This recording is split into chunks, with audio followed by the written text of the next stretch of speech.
Good morning, this is Sheyna Wisdom with the Alaska Ocean Observing System, or AOOS, and I'll give you a quick update on what AOOS has been up to in 2022. But first, for those of you that don't know, I'll give you a quick update on who AOOS is.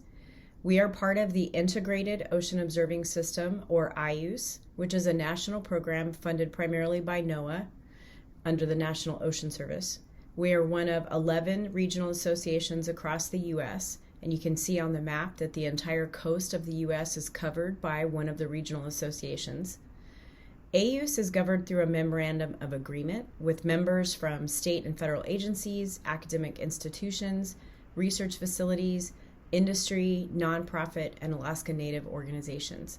So our board is 19 members from these different organizations. We have grown this year quite a bit. We have new staff. I am the executive director. I started almost 2 years ago. Molly McCammon is staying on as senior advisor for as long as she'll let me keep her. We just hired Alice Bailey for a director of outreach. She starts in December 2022. We have Megan Onders, who came on in July, and she is our director of engagement. And then we also have Jill as our regional data sharing coordinator, Thomas Ferrugia as our Alaska Harmful Algal Bloom coordinator, Darcy Dugan, our Director of Ocean Acidification and our longest employee, Carol Jansen, the Director of Operations, and Holly Kent, Director of Administration. AOOS is involved in many projects across Alaska. AOOS is in a unique position because we are policy neutral, science-based, and stakeholder-driven. So our mission really is to assist with or collect ocean observing information across Alaska and make it useful to people. And so in that role, we're involved in projects of all different kinds. And this is just a small list of some of the projects that we're involved with. But critical, as with any project across Alaska, is the leveraging of partnerships. So every single one of these projects is either through a subaward to an expert or as a joint collaboration. So we're really involved with all kinds of different pieces to allow for or to help people get more ocean information. Some of these include an ecosystem moored observatories. We have several across Alaska, one in the Chukchi Sea and also in the southern and northern Bering Sea. And this is with collaboration with UAF and many others.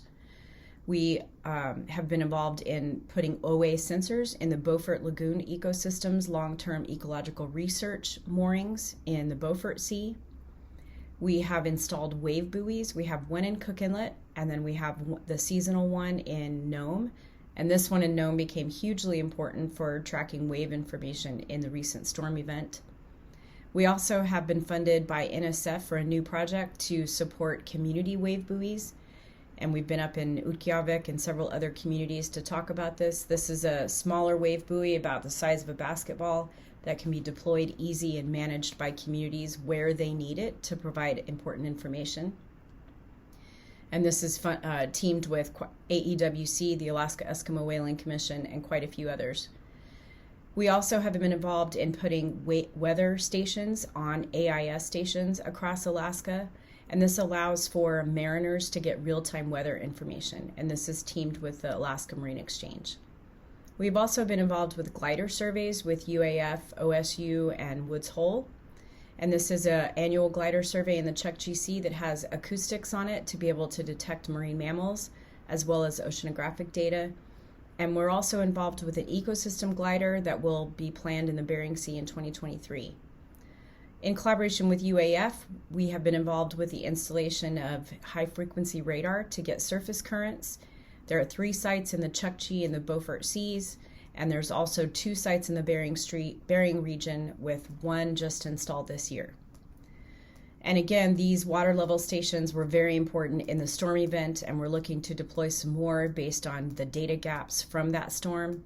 And this includes 2 GNSS-R reflectometry water level stations in Norton Sound and Utqiagvik, inland light water level stations in the Bristol Bay region, and then 7 eye gauge and radar water level stations throughout western Alaska.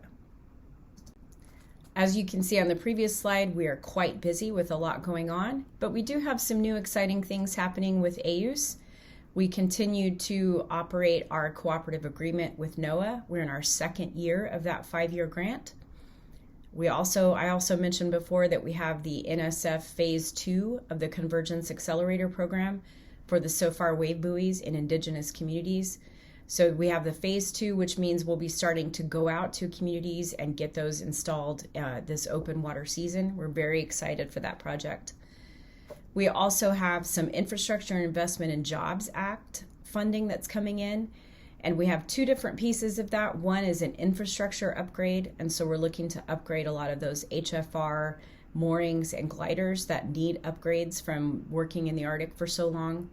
And then under the Regional Ocean Partnership arm of that infrastructure, we have some new exciting projects that we're going to be involved with that very focus on community projects. And one of these that I'll call out to this particular group is there's support directly to AOOS for 2 sea ice for walrus outlook observers to come to the Alaska Marine Science Symposium. We also have some money in there to purchase handheld weather meters for the observers to use when they're out in the field. So we're very excited to continue that partnership with AOOS. The other thing that AOOS is really focusing and expanding on this year is our stakeholder outreach. Coming out of the pandemic, we're looking to get ourselves back out there, reintroduce ourselves, figure out what communities and what organizations are needing so that our ocean observing information is being very useful. And we've committed to this by hiring 2 new personnel to expand our outreach and engagement. We have Megan and Alice, as you saw in the first slides, coming on board. And Megan really has hit the ground running with all of the different things she's involved with. But one of the exciting things is our new KNOM Ocean Knowledge Radio Show, where Megan is interviewing people, traditional knowledge, Western scientists, combining all of that into one radio show every other Friday. So please join us, and it is on our website. We also are looking to enhance our data portal. Our data portal has so much information on it. There are over 30,000 layers on there, but we're really trying to make sure that this is useful to people of all kinds. So we're looking to grow that and figure out ways to make it more useful. We are always looking to seek new partnerships and continue to cultivate our existing. And one of the things that we are most excited about is some of these innovative technologies that we can use and test to make it useful for others.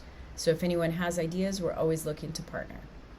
Thank you very much for your time. Have a great day today, and please reach out if you have any questions.